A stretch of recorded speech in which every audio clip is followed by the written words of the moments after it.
Good morning, viewers. You are watching Republic TV. My name is Priyanka Das and welcome to today's segment of Quick Morning, where we delve into the latest news and updates from around the country and across the world to set the tone for your day. From tracking Jake Sullivan's visit to Myanmar's deputations, we bring you the latest updates from the realms of business, sports and entertainment in our jam-packed lineup for this morning. So let's kickstart today's Mega News Day here on Republic, as always with the nation first this quick morning.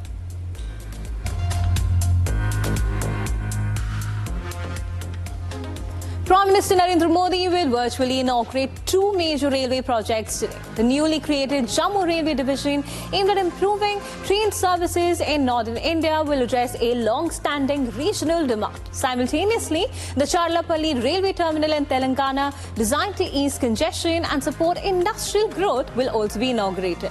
These developments are set to enhance the railway infrastructure and connectivity in their respective regions.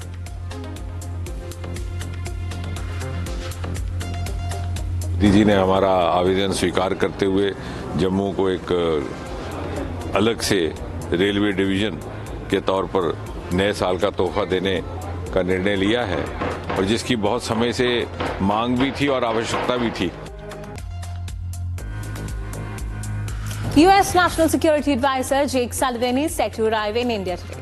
Ahead of the power handover to the Trump administration, this visit comes at a time when India and the US are strengthening their ties in security, defense and high technology. During his visit, Sullivan is expected to meet with key Indian leaders, including Prime Minister Narendra Modi, External Affairs Minister Dr. S. Jaishankar and his Indian counterpart NSA Ajit Doval.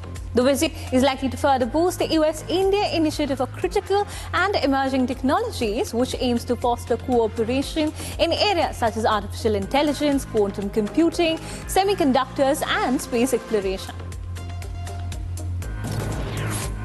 A recent audit report has revealed that the renovation of former Delhi Chief Minister Arvind Kejriwal's official residence was marked by extravagant spending and irregularities. Originally estimated at rupees 7.91 crore, the project cost ballooned to rupees 33.66 crore. The report details lavish expenses including rupees 96 lakh on curtains, rupees 39 lakh on kitchen equipment, rupees 20.34 lakh on a TV console and rupees 16.27 lakh on silk carpets. Furthermore, concerns have been raised over the selection of consultants and frequent revisions to the cost estimates. The BJP has accused Kejriwal of corruption, while the AAP defends the expenditures as essential for upgrading the CM's residence.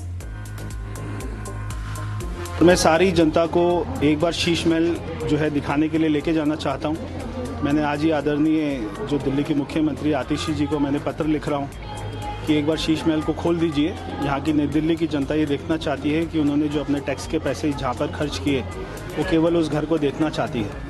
तो मैं यहाँ से बस सारी जनता की उनको बिठाकर शीश महल के दर्शन कराना चाहता हूँ।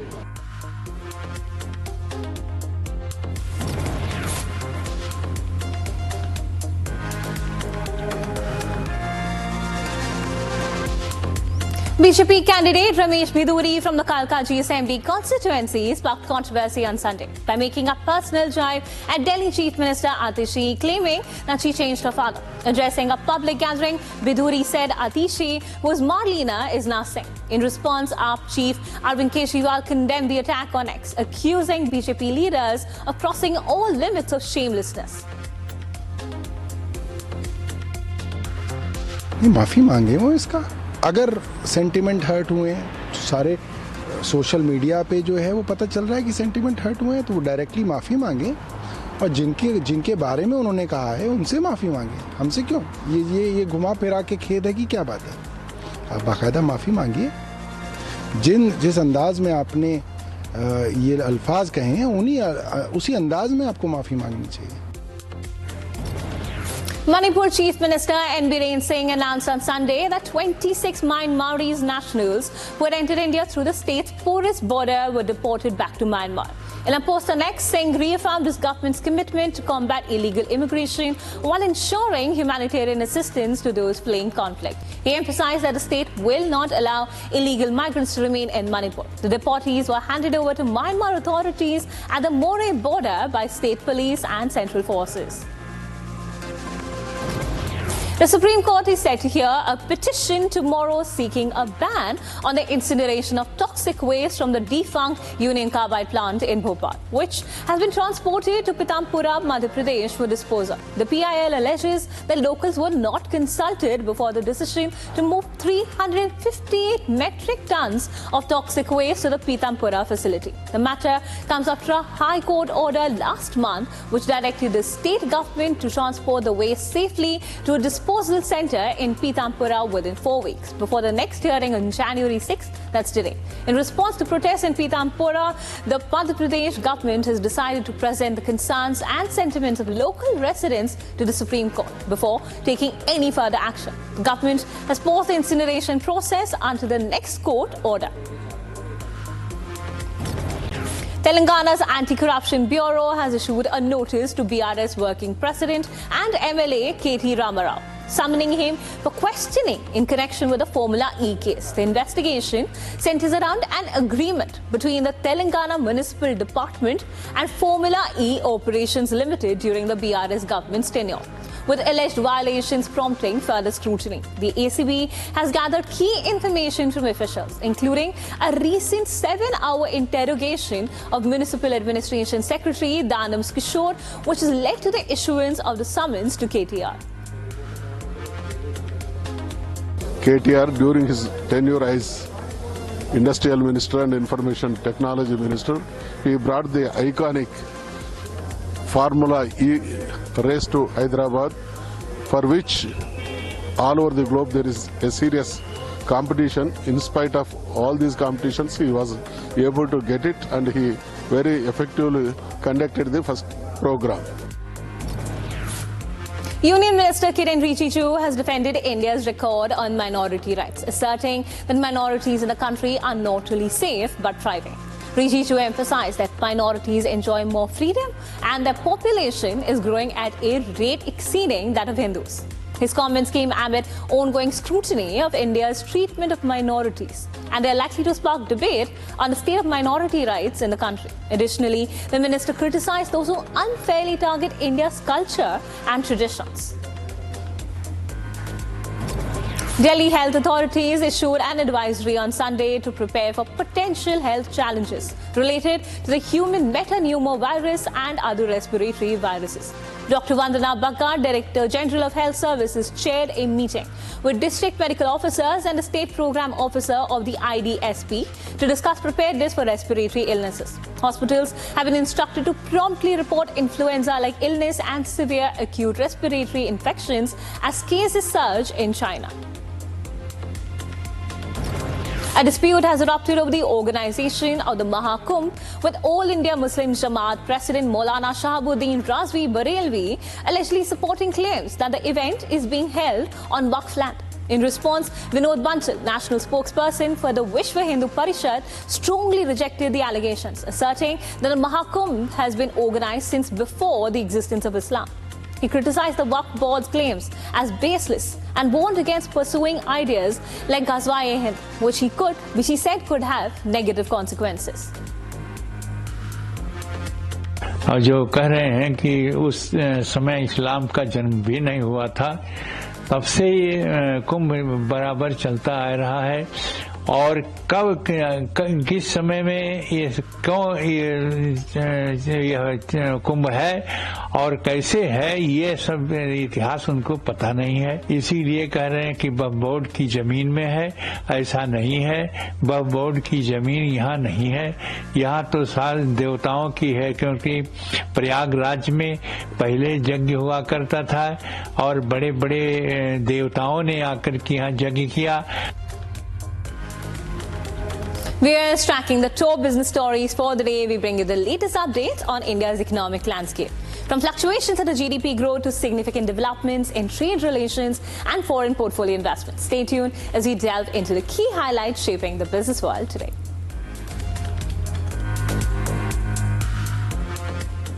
NTPC Renewable Energy Limited has won the bid for 8,000 megawatt solar power project in Uttar Pradesh. According to a filing on BSE on January 4th, the renewable energy company emerged as a successful bidder in the e-reverse auction conducted by the Uttar Pradesh Power Corporation Limited. The tender was aimed at the selection of solar power developers for setting up 2,000 megawatt ISTS connected solar PV power projects in India under tariff-based competitive bidding and was conducted on January 3rd. Now, as for the filing, NTPC Renewable Energy has secured the capacity of 1,000 megawatt at a tariff of rupees 2.56 kilowatt per hour and is currently waiting the letter of award from the UPPCL. Previously, NTPC Green Energy had also announced that it had signed a MOU with the Department of Industries, Government of Bihar.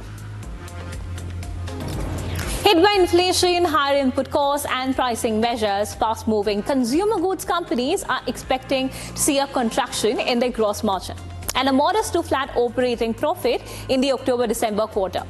Several FMCG makers are likely to log a single-digit rise in their revenue, returning to the cycle of value-driven growth. One of the reasons anticipated is that a number of companies have opted for a price hike in the December quarter due to rising costs of input items such as vegetable oil and palm oil. The price hikes come at a time when the urban market is being dragged down by lowered consumption due to high food inflation. However, the rural market, which is slightly above one-third of the total FMCG market, is ahead of it. The government is set to launch a new phase of its production-linked incentive scheme for the steel sector on January 6th.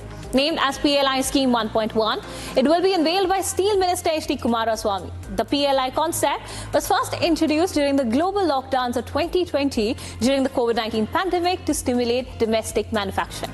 Initially launched for 3 sectors, the scheme was expanded to include steel in November 2020. While the first round of the PLI scheme for specialty steel did not meet expectations, the government has emphasized the need for more efforts in this area. In collaboration with other relevant government agencies, the ministry is now working closely with PLI beneficiaries to address the challenges faced by companies and assist them in fulfilling their commitments. Foreign investors pulled out rupees 4,285 crore from Indian equities in the first 3 trading days of the month, driven by apprehensions of the third quarter earnings season and high valuations of domestic stocks. This came following an investment of rupees 15,446 crore in the entire December. As per data from the depositories, the shift in sentiment comes amid global and domestic headwinds. Uncertainty among foreign investors is reflected in the ongoing trend of outflows. A depreciating rupee against the dollar has further weighed on FPI sentiment as the currency risk makes Indian investments less attractive. The upcoming annual budget for FY26 could announce further measures to boost employment generation. CII said on Sunday, emphasizing on the importance of job creation at a mass scale. The industry body has suggested a 7-point agenda to harness India's demographic dividend, including an integrated national employment policy, support for labor-intensive sectors, and setting up an international mobility authority, among other targeted measures. The government is also constrained to launch an internship program in government offices in rural areas for college-educated youth as well. With a median age of just 29 years, India is a country which is set to add 133 million people to its working age population by 2050.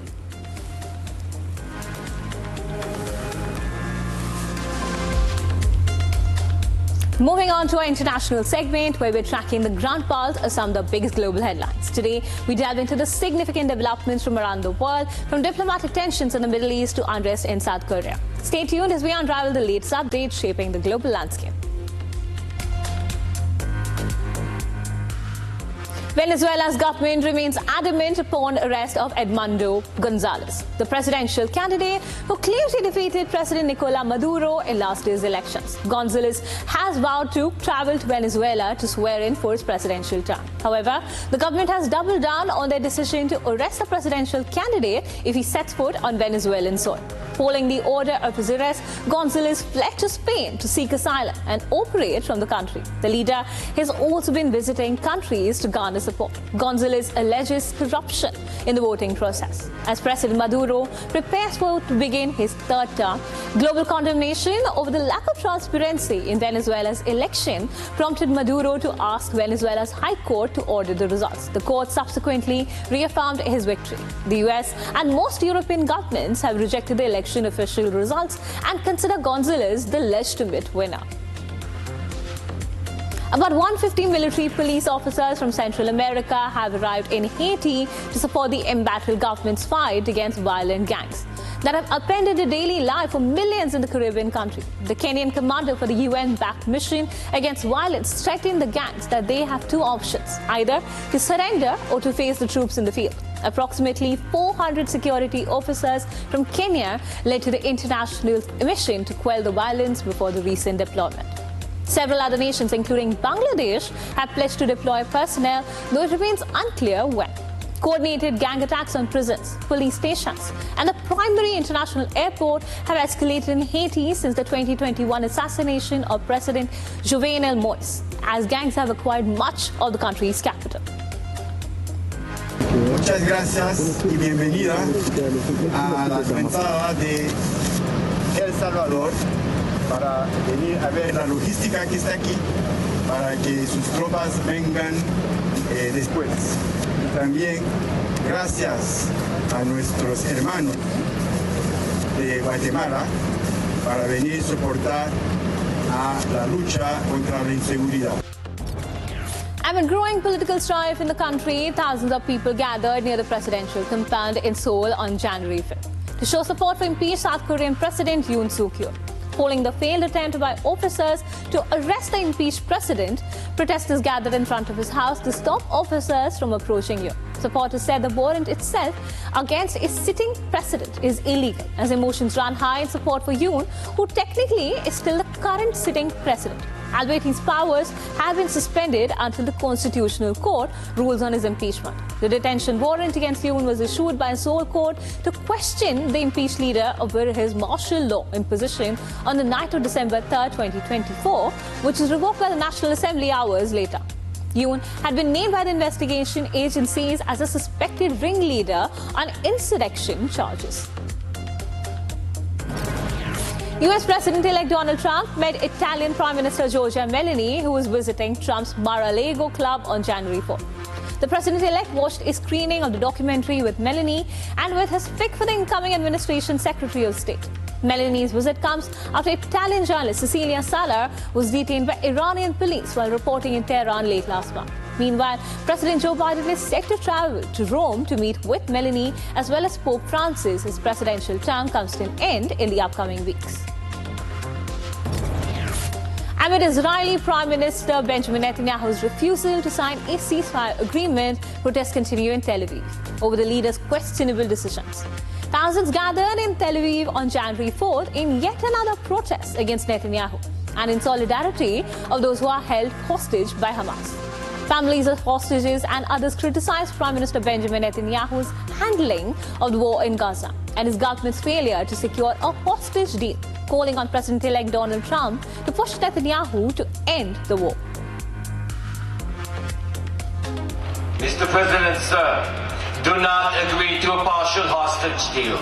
That is a confirmed death sentence to those left behind, and it will ensure the war drags on aimlessly and endlessly. Following growing strife between Russia and Ukraine, Ukrainian President Volodymyr Zelensky said on January 4 that the country launched an attack on Russian troops in order to reclaim the Kursk region. Apart from the Russian troops, North Korean soldiers were also attacked. This comes months after Ukraine's initial attack in the Kursk region, which ultimately led to Russia launching several dozens of attacks on Ukrainian troops, leaving them bloodied and demoralized. The Ukrainian president also shared his plans to meet with international allies amid growing violence from Russia.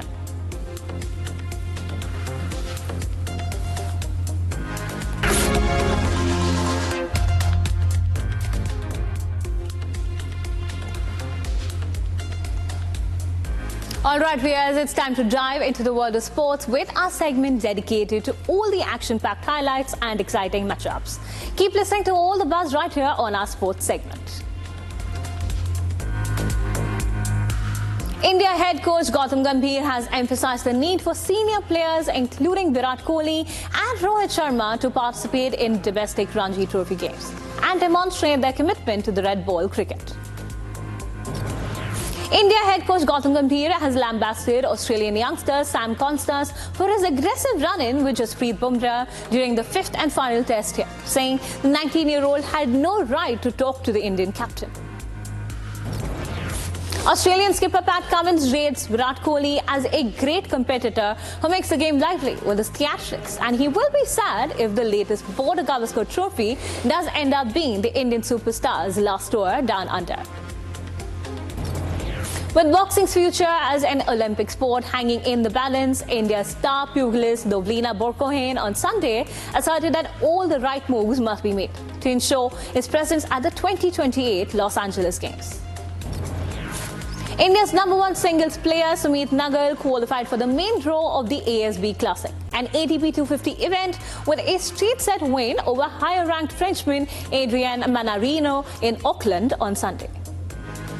Former captain Ricky Ponting on Sunday lauded India pace spearhead Jasprit Bumrah for his stupendous haul of 32 wickets in the 5-match test series for the Border Gavaskar trophy, saying he made the Australian top-order batters look silly at different times.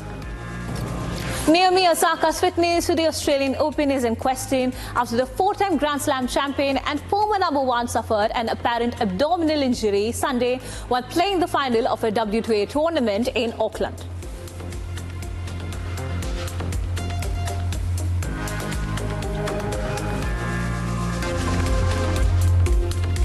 Tracking the buzz, it's time to dive into the world of entertainment. Today we bring you the buzz from the world of cinema, Hollywood and Bollywood. This and more as we unravel all the latest updates from the entertainment industry this morning.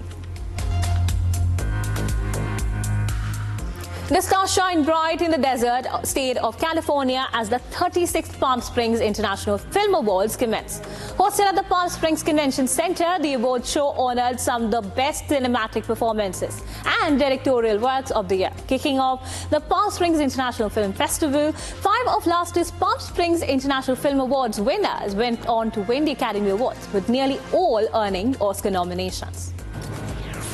Crime Patrol fame actor Raghav Tiwari has shared a horrifying case of facing an attack in broad daylight. The actor was attacked by assailants on a moving vehicle and was beaten up by iron rods. Though the cause remains unknown, police have been actively investigating the case. The actor has expressed grave concern for his safety and accused Mumbai police of not taking sufficient action.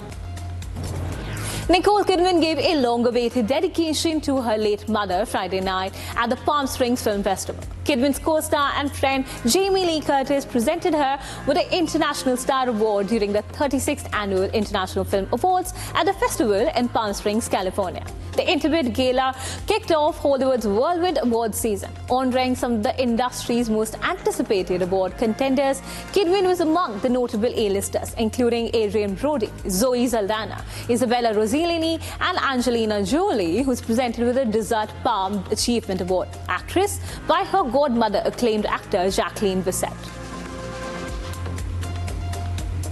I had good love growing up, and I'm in that place now.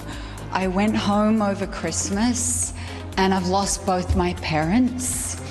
This is for my mom. My whole career has been from my mom and my dad, and they're not here now. Actor Akshay Kumar is set to return to the silver screen in a power-packed film titled Skyforce, set to release on Republic Day. The patriotic thriller produced by Geode Studios and Manic Films, the film offers an exhilarating glimpse into India's first and deadliest airstrikes on Pakistan. Set to hit theatres on January 26, the film follows the story of an Indian Air Force officer played by Akshay Kumar who embarks on a mission of vengeance after several Indian soldiers are killed.